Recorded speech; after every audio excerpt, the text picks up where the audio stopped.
Thanks for watching my video. This is technically a part 2 of a series I made on Bushido Blade. If you haven't watched the first one, you might miss out on a few things I mentioned. Go ahead and watch it. Don't worry, this video will still be here when you get...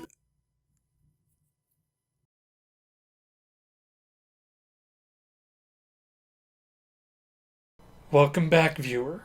Once again, I would ask you to close your eyes for me, for I'm about to weave another tapestry of imagination for you. The moon is full as the cool October air seeps through your skin. Unable to sleep, you decide to take a walk in a nearby bamboo thicket in order to listen to the night ambience to calm your nerves. It's silent and peaceful, almost serene. You breathe deeply, the cold air resting at the bottom of your lungs before... Wait, what?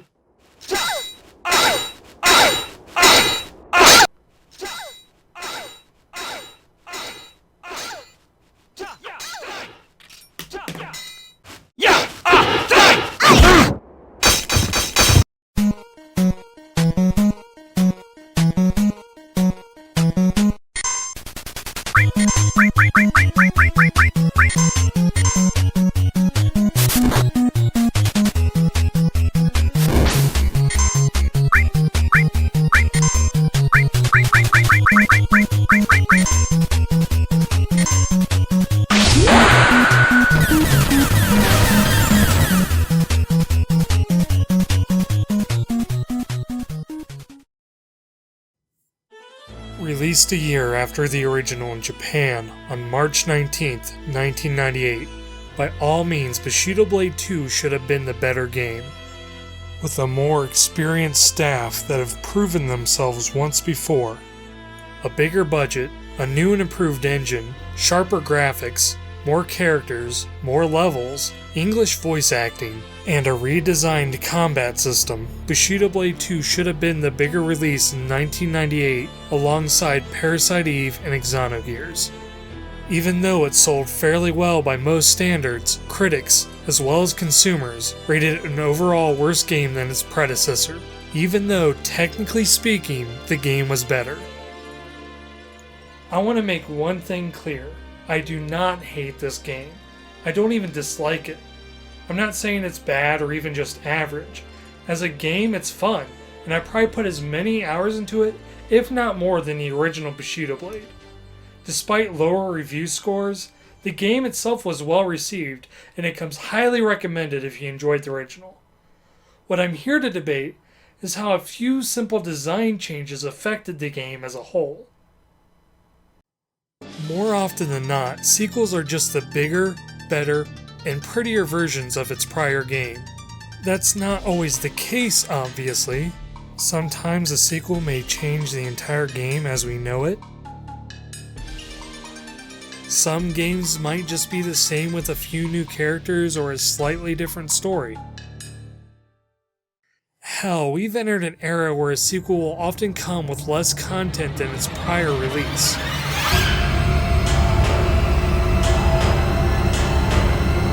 In gaming criticism today, we often pick on companies who don't change anything sequel to sequel.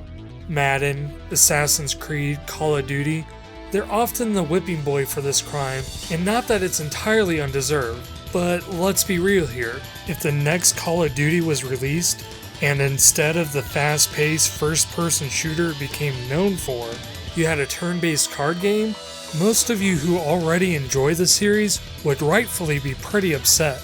Hell, I would wager that a lot of people would be upset if the franchise returned to its World War II roots after years of its modern military setting. But you can't change too much either. There have been sequels that aren't really sequels in anything but name alone, and this can be misleading. Changing your game from, say, an action platformer collector in an open world to an open world racing game, that betrays the trust of your original consumer base. After all, most bought, played, or at least interested in your original game because it was what it was. There's that expectation, and if that expectation isn't met, it causes frustration. In developing sequels, you really have to pick your battles. What do you change? What do you add? What do you remove? There are easily two extremes you can go towards. Bushido Blade 2 falls in between these two, whereas exactly where you would want it. It's familiar and has similar concepts to the original, but it also went out of its way to fix all the criticisms the original had. Every effort was made to make this game more enjoyable for everyone, and I will argue that in some ways it did. Despite these improvements, however, it only sold half as many copies worldwide, and it isn't favorably remembered. But that doesn't make any sense. How can you make a game more fun, and it somehow ends up being less fun? The difficult part about making a sequel is figuring out what people liked about the original. Finding out what worked and improving the rest. But that's not always as easy as it may seem. Design is a strange beast. Rather than just one part, it's more often the pieces as a whole. It might not even be a mechanic. It could just be a part of the philosophical design that either makes or breaks your game. So let's take a look at Bushido Blade 2 and see where it stacks up. The basic concept of Bushido Blade 2 is still the same. There are no health bars, combat is still deadly. However, this time there's a lot more to go around. From the original 6 characters, we now have 20 fighters to choose from, and they all handle differently, though the variety is a bit more subdued between them. Characters, while it seems like there is a lower polygon count, actually look a bit cleaner in terms of color and detail. There are also more stages as well. Unfortunately, several weapons didn't make the cut. The saber, rapier, and the mother effing sledgehammer are missing.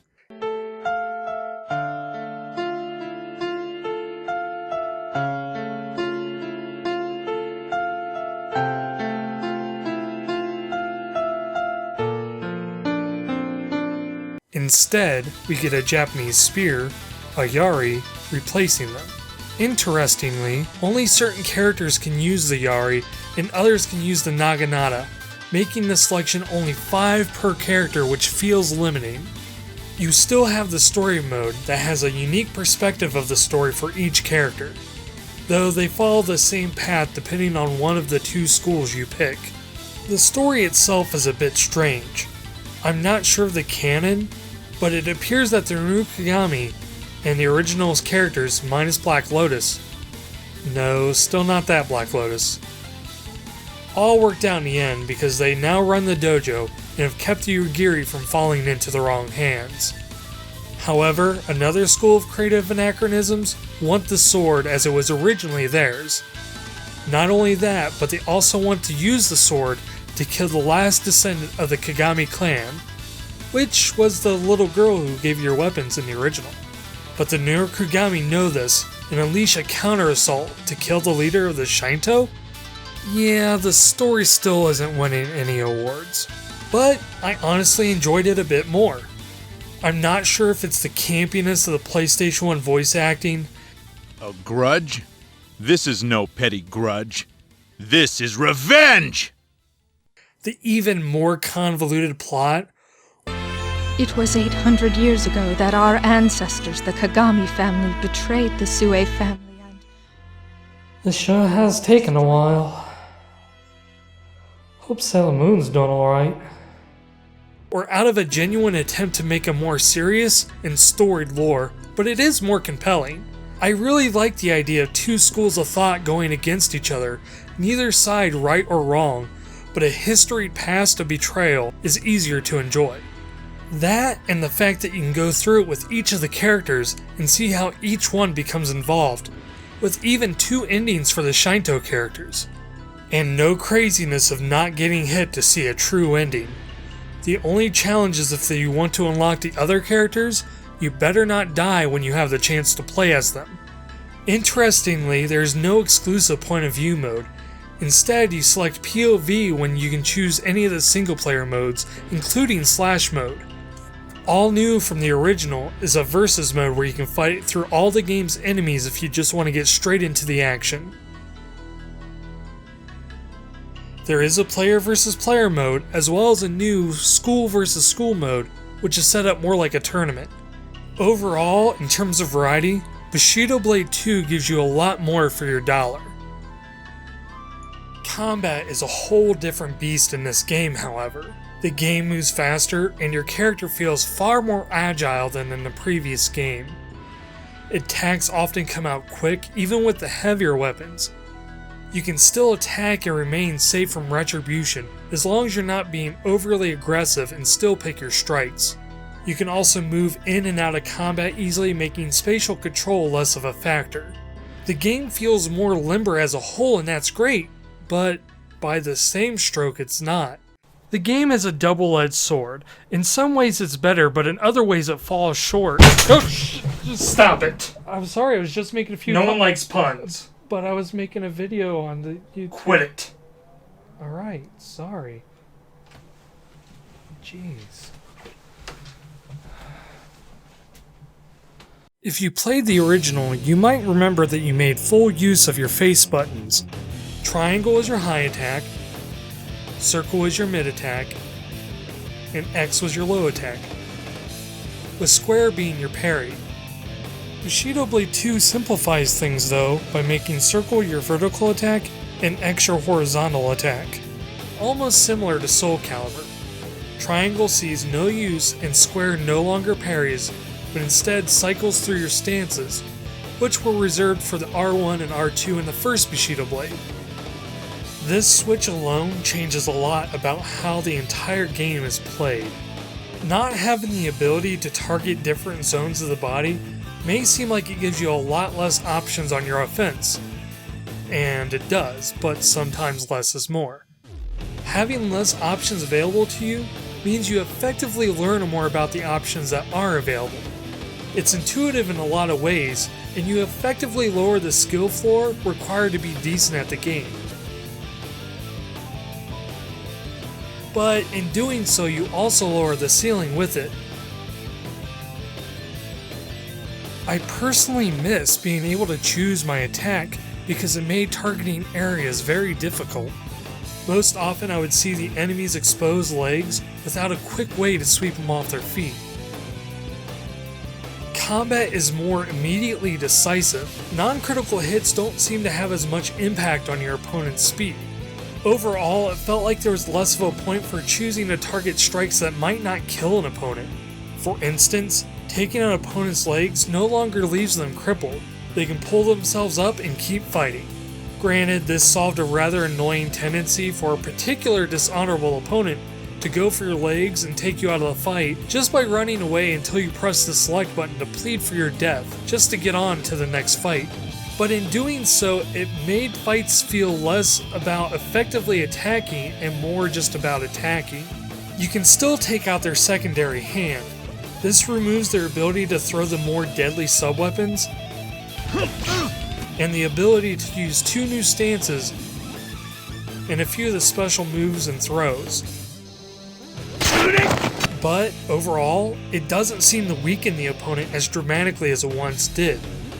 There is less of a reward in general for hitting an opponent, and it turns the game into a binary battle of dead or alive. However, the difference that will most certainly be felt is the lack of parry. Parrying, for the most part, was your safe option in Bushido Blade, especially if you were fighting a weaker person with a lighter weapon, since they couldn't dodge as effectively. Instead, your defense is now done by, of all things, attacking. When your opponent moves to attack, you must now counter the attack by using the exact opposite move he did. If he attacks with a vertical strike, you counter with a horizontal and vice versa.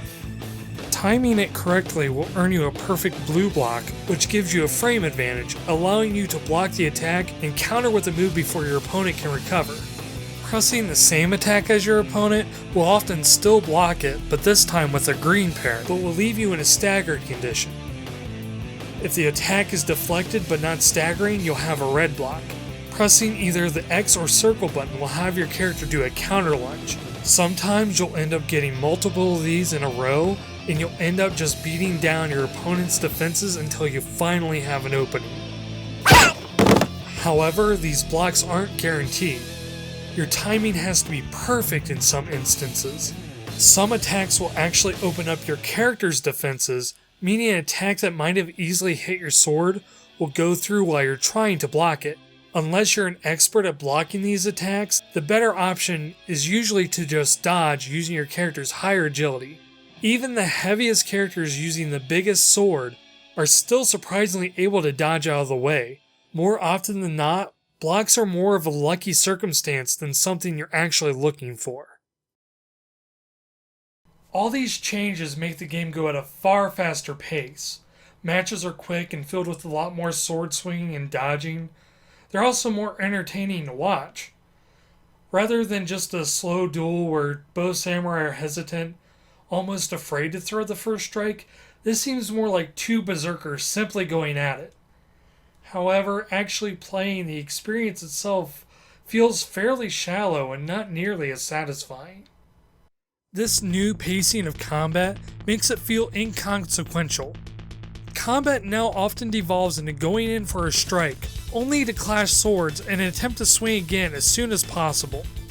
You need to swing to block, and you need to swing to win, so to get to your win condition there is just a lot of swinging. The inability to pick your strikes as precisely as you want means that there is more of a matter of just throwing attacks and see which one sticks your sword through your opponent. You still can't button mash, and there is still a strategy. A foolish warrior and his head are soon parted. You can still effectively fight by waiting your opportunity to strike and anticipating.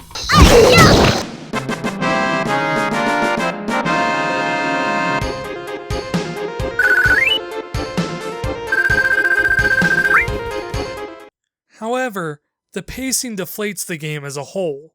The original Bushido Blade was excellent in its pacing. Characters moved slow but not unresponsively. It felt like each attack had a lot of weight that your character was compensating for. But because each attack could leave you so open, there was a hesitation. Because you waited for your chance to strike, there was more an investment to your strategy. This hesitation didn't just make combat slow. It built up this kinetic energy that would release when an opening came. And if both of you made it out of the exchange alive, any strike had its repercussions. Hitting an opponent caused them to move slower. Taking out their legs in a well thought out strike was extremely rewarding. But even your opponent would be relieved that even though they were hindered, they were still alive. If anything, they were more invested because they were now the underdog. Bushido Blade 2, however, doesn't have time to build up. Because combat is so fast and the combat rewards only the killing blow, there's no energy to build up. You swing in, attack, bounce off the blade, strike again, repeat till your opponent is dead. Because there is no investment, even losing doesn't have that much of an impact. The only time combat feels particularly tense is when you're playing story mode as a character you're trying to unlock. And then the fast pace can work against you. The death comes across more as cheap than it would be your own fault. Was Bushido Blade 1 perfect? No, the original had plenty of flaws.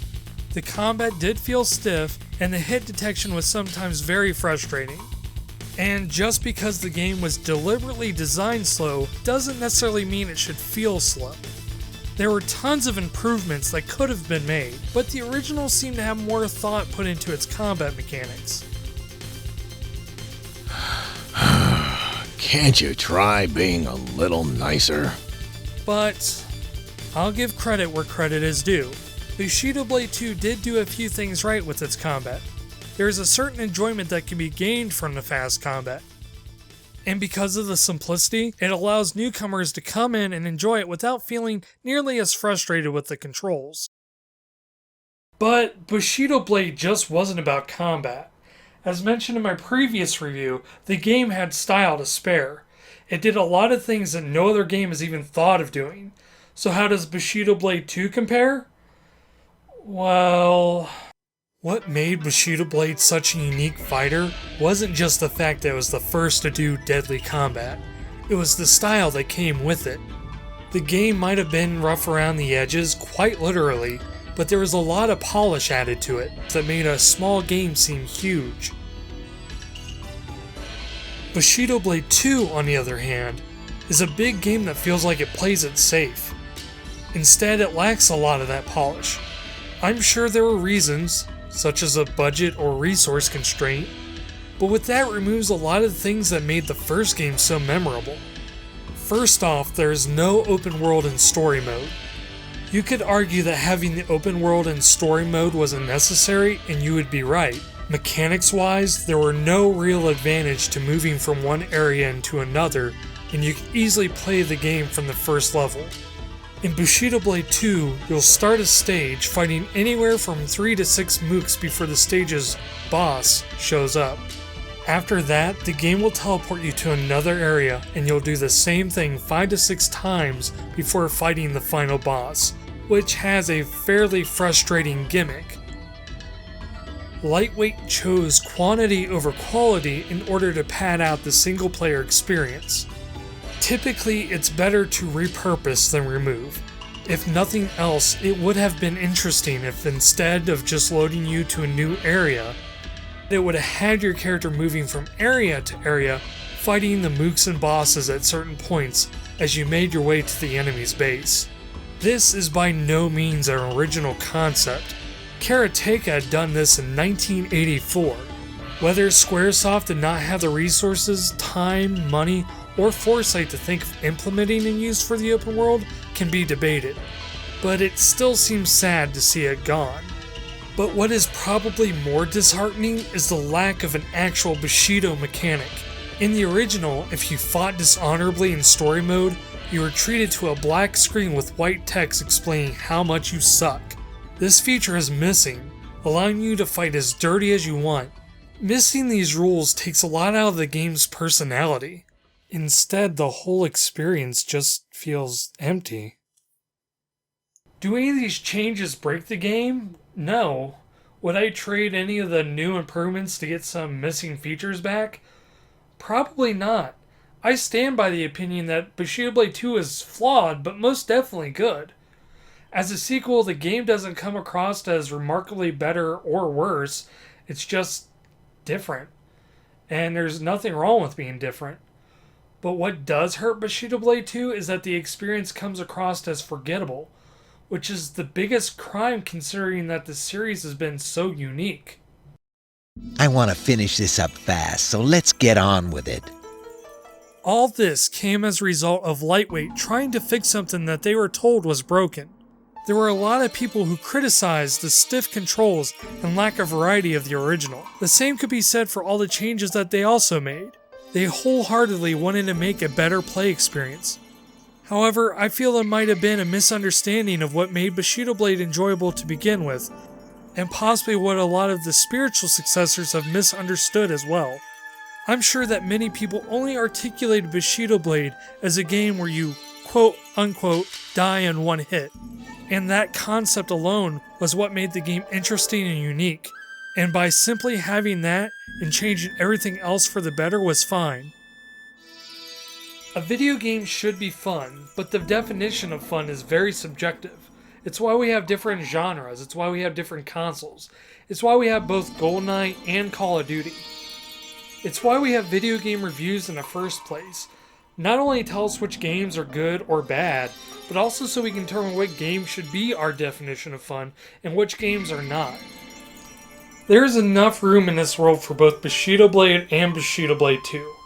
Again, I'm not here saying which one is better or worse, as it really does come down to personal preference. There is nothing wrong with enjoying the original or its sequel. What I am trying to communicate is why Bushido Blade 2 might have been considered an ungraceful sequel, and give reasons to why the core gameplay was changed. Personal taste aside, I highly recommend anyone who is interested to play both these games. However, what we can all agree is criminal is that in the past 17 years, we have not seen a Bushido Blade 3. Later in 1998, Lightweight severed its ties with Square, meaning the world would never see the two create another Bushido Blade. But that's not the last we've seen of Lightweight. In early 2000, Lightweight became Genki, and after a couple of years of silence, they announced their own spiritual successor to Bushido Blade, Kengo, Master of Bushido. Perhaps free from a producer and the ability to really flex a creative muscle and create a true sequel to a beloved franchise. With the power of the PlayStation 2, with a new, innovative system that allowed you to level up stats and customize the moves for your characters, as well as the ability to train and learn from different dojos. Perhaps this was the innovation needed for the series. On January 3rd, 2001, Kengo was released in America. Was this the game we were waiting for? Could it live up to the standards set by its past success? No. Of course not. Kengo was not very well received, even by early PS2 standards.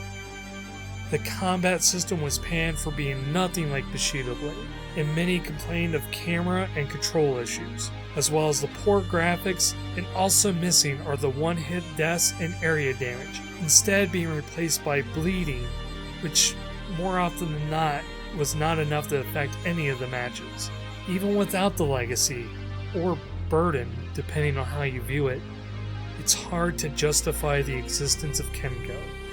Meanwhile, Squaresoft would continue not to do anything with the series, and there is little known about the future of the series, if there is any. Lightweight would dissolve once again in 2006, this time known as Bergsala Lightweight, and would continue on making their Kengo series. Meanwhile, a few would come up and claim to be the next Bushido Blade.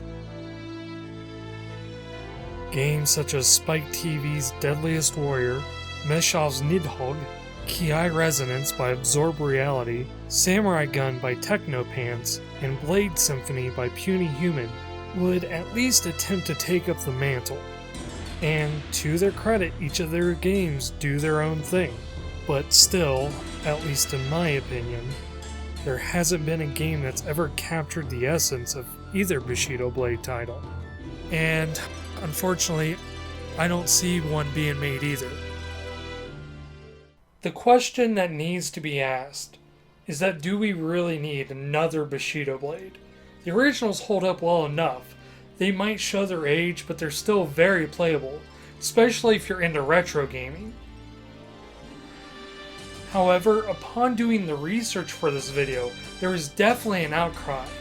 Maybe it's just a small voice of people, myself included, that want to be heard. But there were countless articles asking for this game to have a remake or to create a sequel. But is there a purpose other than just satisfying an itch that was only scratched twice? This was a question I had to ask myself, and one that is even harder to answer. But I do want a Bushido Blade, and I would love another chance to see a bigger, better game with a more interesting story, more weapons and characters, and most of all, a more refined gameplay. It's easy to just want things though, but really we need Bushido Blade and games like it, because it was both interesting and unique, and it was a game that never really saw its full potential. This game was made when 3D gameplay was still new and not quite mastered. But even a glimpse into mind's eye can imagine its open world fully realized on today's current consoles. Its combat blessed with the advantage of pressure-sensitive buttons and a dual analog stick. Hell, even POV mode would have a place in a world with the Oculus Rift. Bushido Blade could be so much bigger as a series. Will we ever get a sequel? Though I would say probably not. It's not entirely implausible. There have been more obscure titles that have been remade or rebooted. I would be very happy to be wrong. We're getting sequels and spiritual successors to games that I thought suffered the same fate, so who really knows? But really what I wanted to focus on is what made these games both unique and fun. Chances are if you weren't gaming during the PlayStation era, you might have missed the series. And unfortunately, as of right now, there's no easy way to play these games. Though it is out in the PlayStation Network in Japan, so if that's an option available to you, I highly recommend you seek it out. Both these games offer something you can't find anywhere else. It's something you must experience for yourself. That experience for me is what brought me interest into game design to begin with. And who knows what it'll do for you. After all, we must remember that gaining experience builds character. This is SoberDwarf, until next time.